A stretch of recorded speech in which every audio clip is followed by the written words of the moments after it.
Good evening, everybody. If I could ask people to take their seats, please.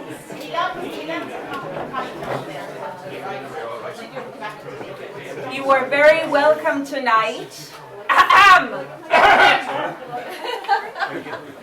You are very welcome tonight to the first Wednesday series. If we haven't met yet, it's nice to meet you. My name is Dor, and my co-host's name is Lauren, and we're very happy to see you here tonight. In a minute, I will introduce our guest reader, Sandy Yannone.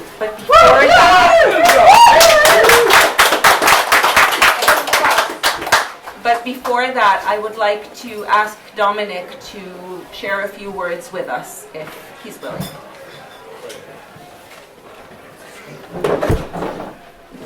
Good door. Agus tá fáilte róibh gach duine. Just want to say a few words about April is Poetry Month in Limerick. I want to thank you all for coming out to kickstart April is Poetry Month in Limerick 2024 here at the first Wednesday series. According to the playwright John Millington Synge, poetry must have its roots among the clay and soil of its communities. In other words, it should connect with the people and places it comes from. First of all, let me say how delighted we are to have poet Sandy Yannone as our first guest for April, and especially here at the White House Bar.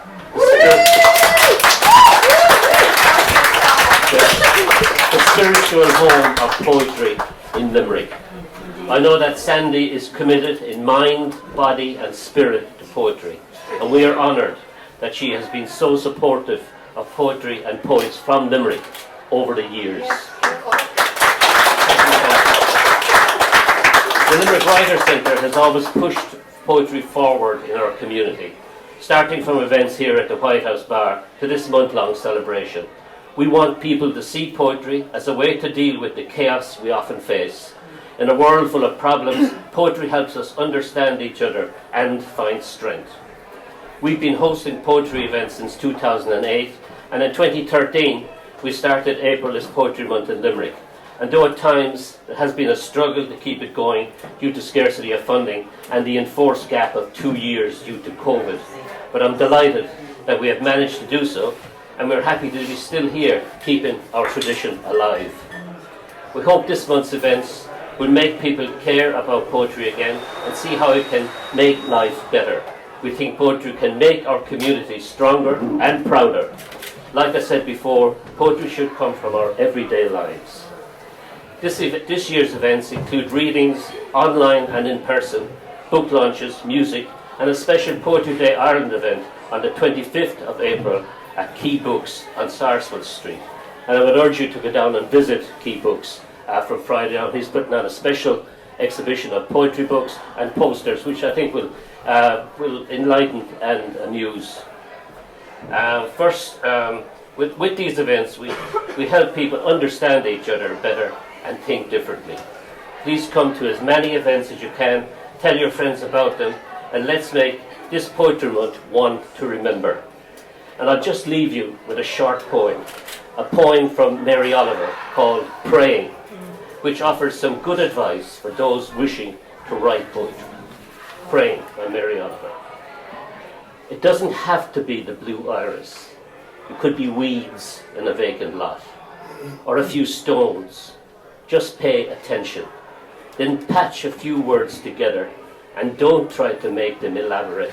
This isn't a contest, but the doorway into thanks and a silence in which another voice may speak. Thank you very much.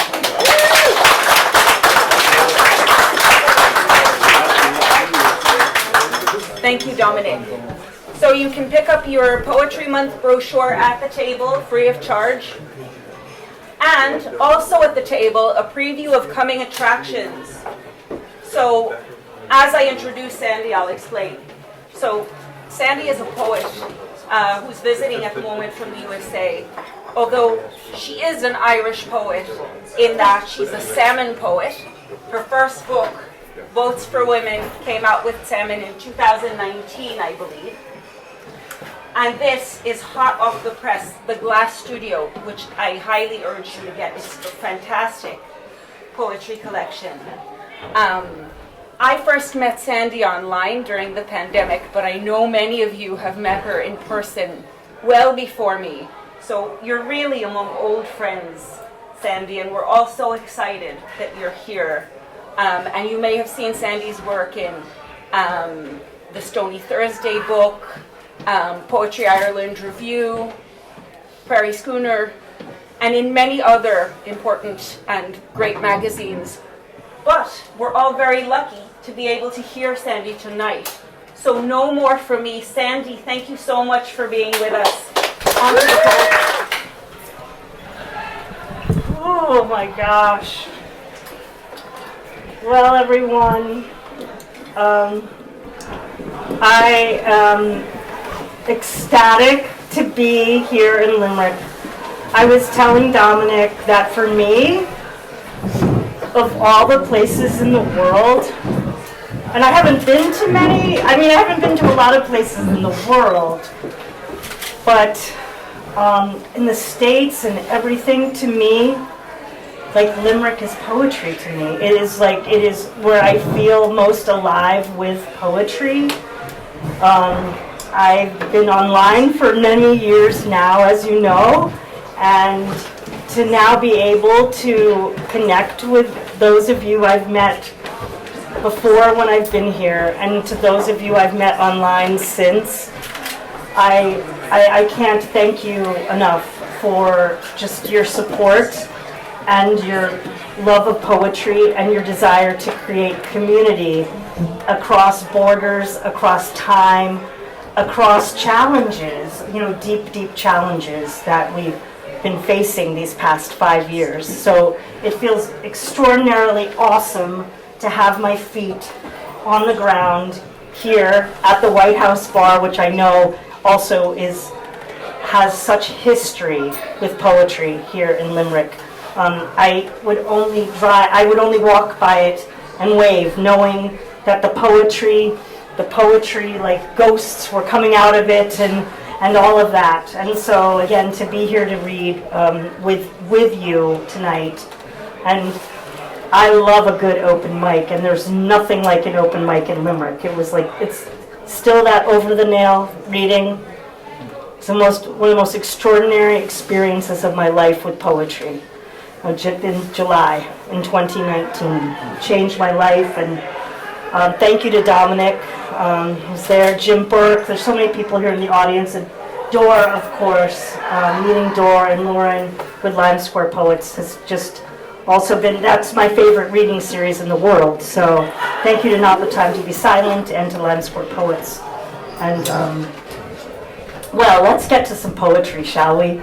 So that I can get off the stage and we can hear more poetry from all of you. In 2020, as you know, in March, everything shut down, and my sister and I started Cultivating Voices Live Poetry. Our first reading was March 29th. And it was an amazing way to connect with poets here and poets in the States. It just started from my Facebook account. My sister pushed me to start it, and I said, why? I hate technology. I'm the last person that should be doing this. And she's like, no, you're the right person. You just show up and I'll do the rest. And some of you know that you were on your devices with her, getting tutorials in Zoom and everything in those early days. Well, we go to April, is Poetry Month in Limerick, and I had watched all of the events that Dominic and your crew had set up for that whole month, and we knew that they had evaporated. They were gone, all that work. And so we put together our evening for Titanic on April 14th, and we had our online reading in conjunction with the Limerick Writers Center. Well, later that month, one of the hardest things I experienced early on was finding out that Evan Boland had died just 2 days before Poetry Day Ireland.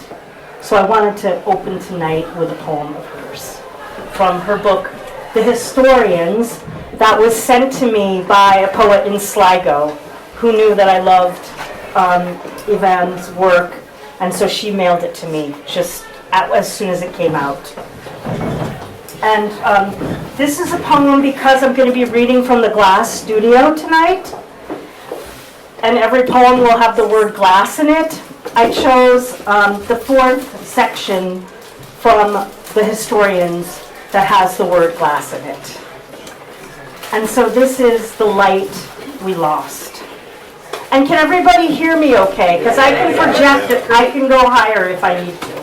Okay, you just let me know in the back, okay? Just let me know. This is The Light We Lost by Yvonne Boland. Repeat the word sainthood, and we are in an old Ireland, in a time warp of tallow, candle smoke rising towards the porcelain yellow faces of the sanctified. I look up, painted on glass inside the algebras of Windows spaces. They look down, savage azures, keeping out the light of a small country. And you'll have to read the rest of that extraordinary poem, The Historians, by Yvonne Boland. Well, let me move to the glass studio, and as I said, let me also thank Salmon Poetry, of course, the indomitable Jessie Lendenny, and I'm so grateful that she continues to have faith in the poets that she publishes.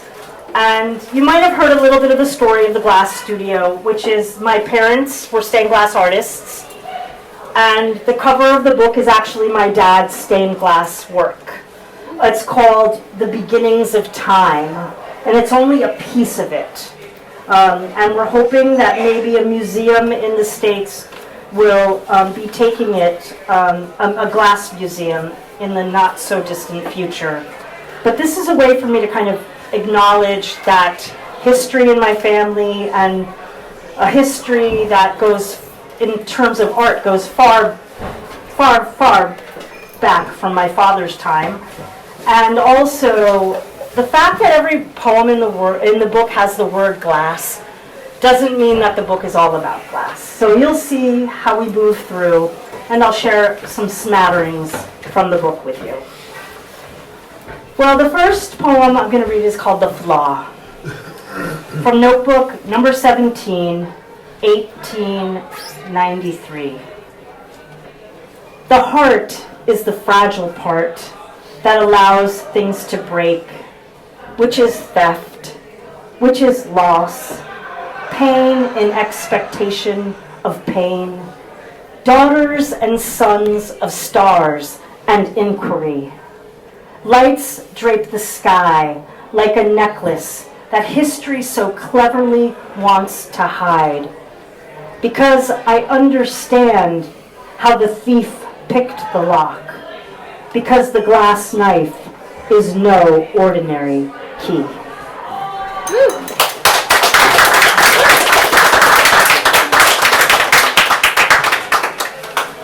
Well, in the glass studio, there are 4 different title poems. I'll share 2 of them tonight.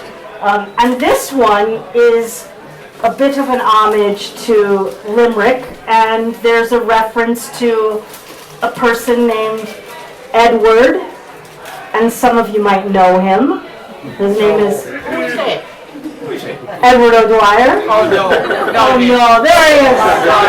There he is! We have a little pension for the Copper Room. So there's a little cameo here by the Copper Room. So this is the glass studio. In the Copper Room in Limerick, on what should be called Copper Road, the low copper ceiling is held up by copper walls. They sing me their copper songs whenever I can be within and under them, under copper ground. Last visit, Edward and I drank pint after coppery pint of treaty ale. I'm sure no one believes that at all. Right, no, not at all. Last visit, Edward and I drank pint after coppery pint of treaty ale. So many coppery pints that we began to see our reflections in our makeshift hall of copper mirrors. Another night, another friend told me about her cancer, but didn't use that word, choosing instead to call it something more shimmery or burnished, like copper, while the candles amplified their messages against the copper walls. The copper room always feels familiar, like the press of copper foil between my fingers that I used to wrap pieces of hand-cut glass in my father's stained glass studio as a girl. Every now and then, the copper foil would slice through my unsuspecting skin. My blood would ooze like a copper river until someone would bandage me, the blood drying to an even deeper copper hue. Every lamp in the studio was made this way. Copper foil, silver solder, a toxic elixir of patina that muted the shine. People would buy their lamps to hang in their copper kitchens near their copper pans, but few knew the process to make each lamp as I did. Few knew that copper lay buried beneath the skin of the solder seams, or of all that blood turned copper that went into the making of their coppery light.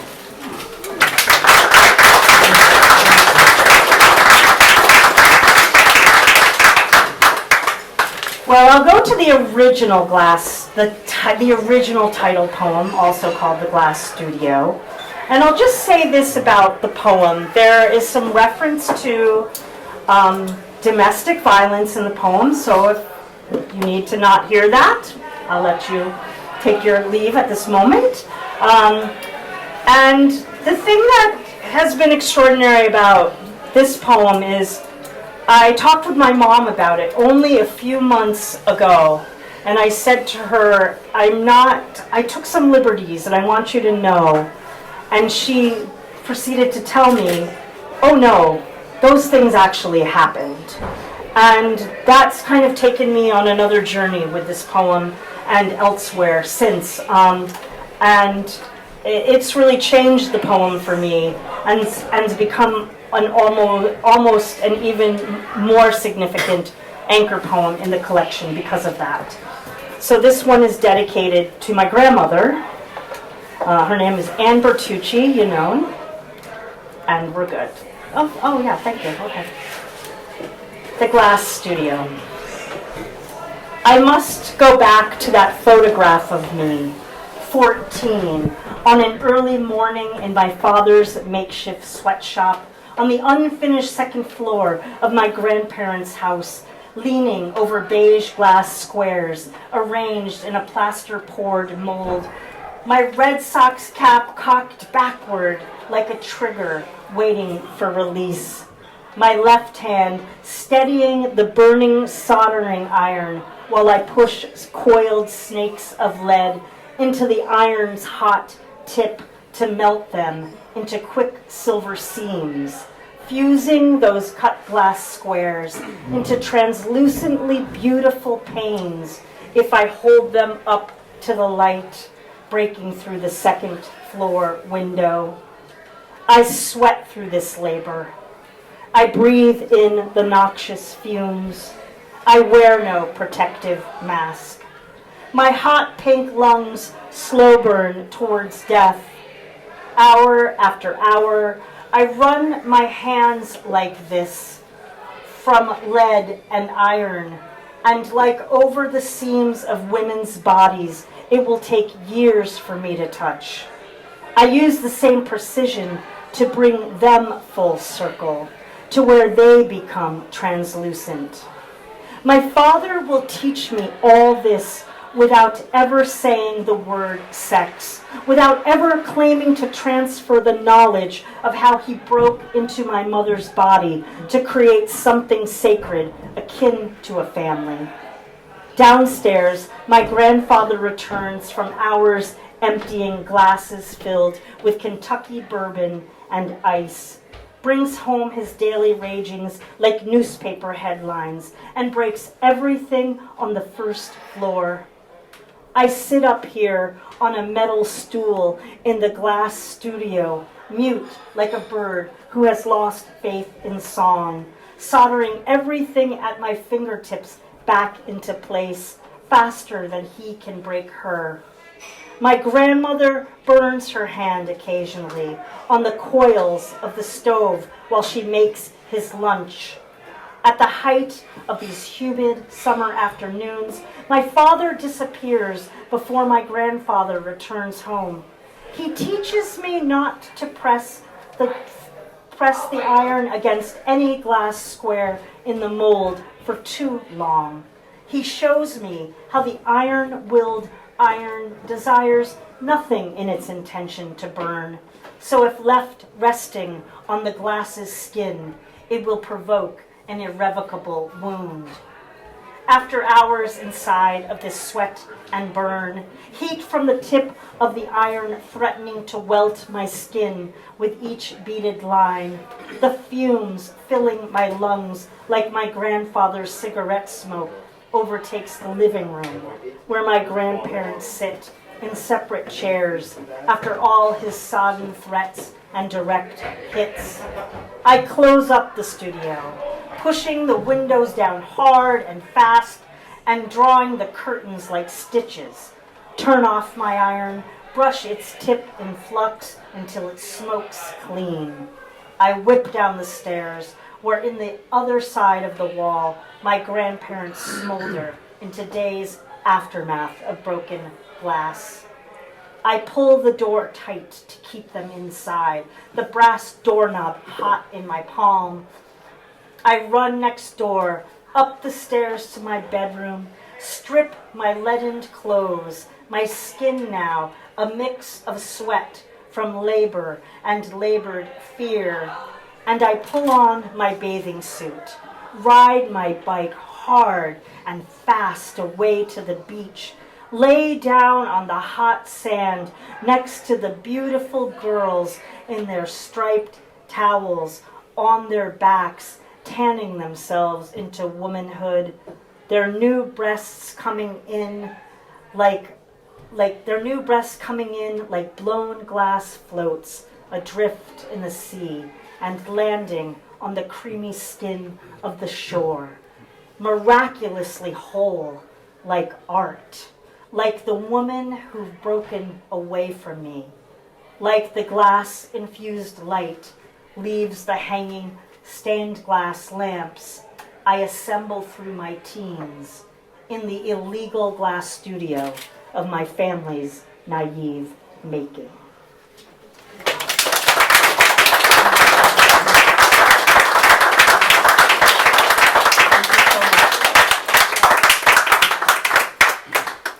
Well, I'm going to read just three more. We're good, right? Yeah, we're good. And I'll read one more that's tough. It's tough. It's tough times. And I'll bring us to some place of hope, I believe, at the end. I was talking to Anton, and getting ready to go to Galway, Kim and I, and I just want to say, everybody, I hope you'll meet Kim, because I know so many of you know Kim from Cultivating Voices, and we're so glad to be here together, and I'm grateful to be here with you, Kim. We were talking about, we're going up to Galway, and tomorrow is a celebration of Kevin Higgins' birthday, and so we're going to be doing a reading in his honor. And I wrote this poem after being invited to read for Over the Edge online during the pandemic, and I had wanted to write this poem for so many years, and I couldn't do it. And the invitation by Kevin is what kind of allowed me to unhinge the box and finally do it. So I want to read this in honor of Kevin and also in honor of Rachel Corey, whom you will hear about. She died in 2003 in Gaza. And so this is a sestina called Let No One Stand Alone. And I'll just also say this about the title comes from a book of her journals that was published posthumously called Let Me Stand Alone. And I really thought deep and hard about how the work that she was doing with the International Solidarity Movement was really about not providing a way for anyone to have to stand alone. And that is not about borders or sides. I feel there are no sides, really, when it comes to humanity. So this is Let No One Stand Alone. For Rachel Corey, 1979 to 2003. The day I reconnected with evil again, driving south on I-5 to escape my own mini-series of headlines in Bellingham. The news from Rafah broke horrific, like all history emerging, that she had died, clutching fistfuls of dirt that day when she stood her ground alone. Bulldozer and American college girl, a standoff, March 16th, 2003, and NPR reporting that evil had prevailed in not so many spoken words. Outside of Everett, I clutched the steering wheel, and the story's every word harder than a car owner should, my knuckles turning whiter than history recorded. Each mile driven, bringing news of worse news as Western Washington blurred by. A Caterpillar D9R, now news, conflicting reports, as the bulldozer operator keeps standing by his story that he never saw her, like all of history, buried, a corpse shouldering its dirty shot glasses of evil. Like everything that history swallows and disowns to keep its truth underground, soiled. All these clutch plays for convenient blindness. The way a small girl might clutch a stolen candy bar in her not-so-naive fist. The news that Sunday afternoon, so disorienting that I couldn't own it over all these years.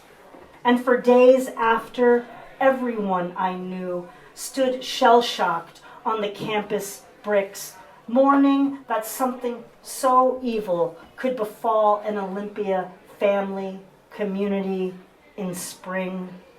We became history, unforgettable, tethered in those distorted, budding days. And history would repeat weeks later when a friend, originally from Belfast, clutched his chair's armrests like the sides of a lifeboat to survive evil's swells, just hours after speaking at her memorial, trying to keep the 1980s news from Belfast at bay so as not to confuse everything he stood for from everything crumbling beneath Rachel's own sure feet. But he couldn't distinguish his own grief over losing Bobby Sand's sister, whom he loved, from this new history still fresh in his mind like butchered meat. He couldn't stand anything resembling the girlish present, and clutching his mug handle, I witnessed a man unraveled by more than news while we drank strong Irish tea, his heart having been evil's good next-door neighbor for far too long. He stood up, alone, clutching his own singular history, weeping, wishing like me that Rachel had made her story farther away from the news, and from that man-made blade of evil.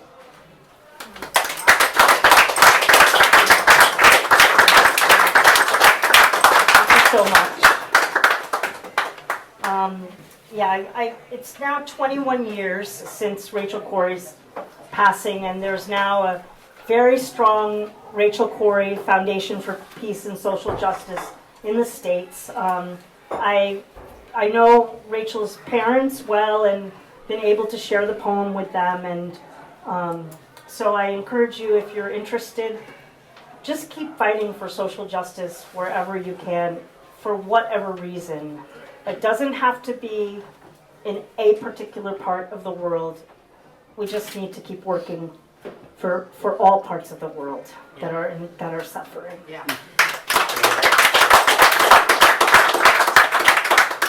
Well, I happen to know that this is a favorite poem of Dora's. She loves this poem, so I want to read this for Dora. I'm not kidding you. Lime Square Poets and Not the Time to Be Silent, that preceded that, were beacons for me, and the inspiration for my sister and I. We followed it. We said, we want to do what they're doing. We want to do as best as we can. We just followed along. And so I just want to dedicate this to you, Dora, and for all the amazing work that you do and all the communities that you're in, and Lauren as well. So this is a poem that was published in Poetry Ireland Review. There's a much longer story. If you want to hear it, you can ask me later. I'll tell you. I'm not afraid to share stories, obviously. But this is a poem that was written for a poetry mentor of mine named Lucy Brock-Broido. And she passed in 2018.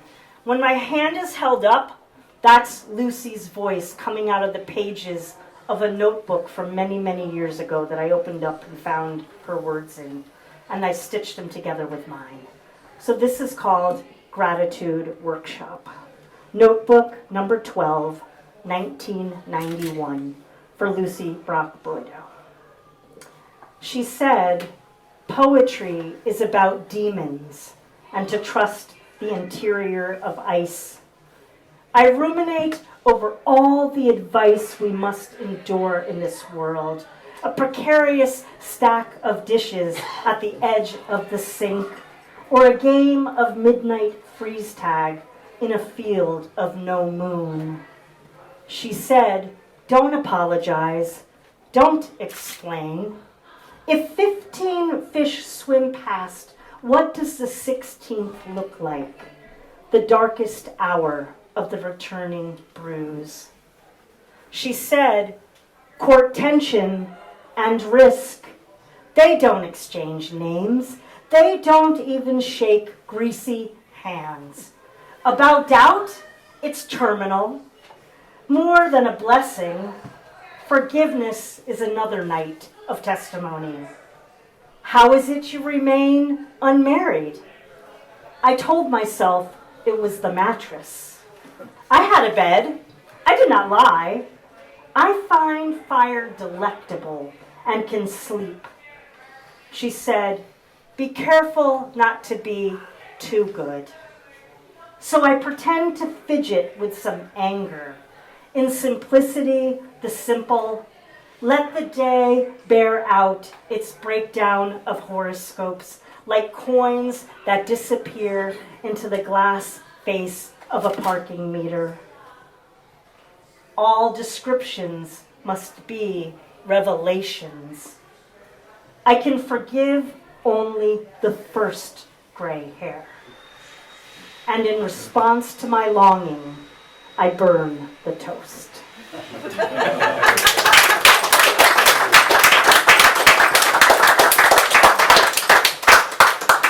All right, my friends, the evening is getting ready to begin. Oh, I can't wait. I cannot wait to hear the voices I'm about to hear. Kim, we are blessed people.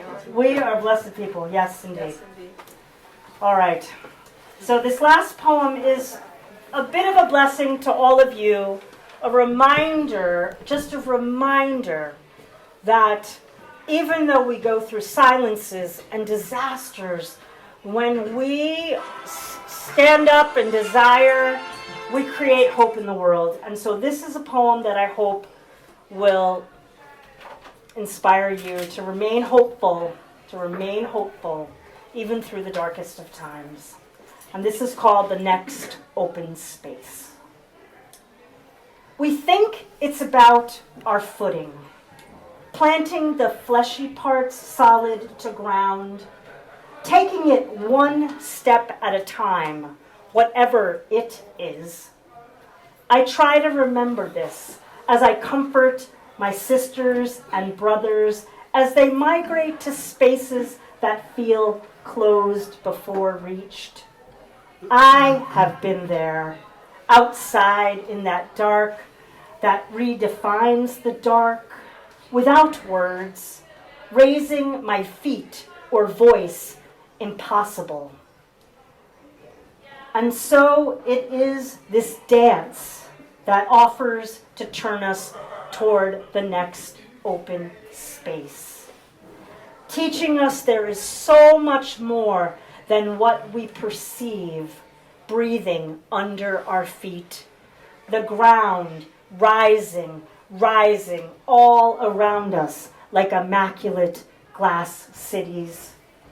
Look up,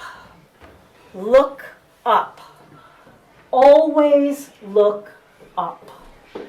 And remember this about the next open space. There is always more than one.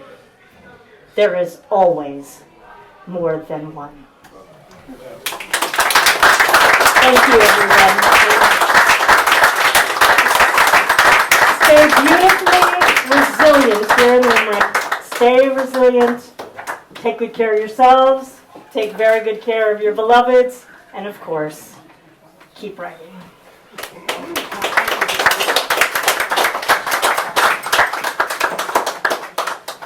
Thank you for opening this space for us, Sandy. And also, if you haven't yet been to Cultivating Voices live online, look them up on Facebook and attend, because it's one of those really welcoming communities. We're going to take a 3-minute break, just toilet, drink, and back, because we have a very rich, long list of people who would like to read tonight, and we want to fit everyone in. Oh yeah, we do. On that note, please, one piece each, not your longest.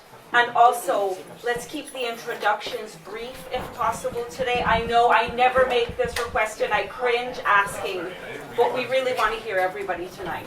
So 3 minutes and back. Thanks, everybody.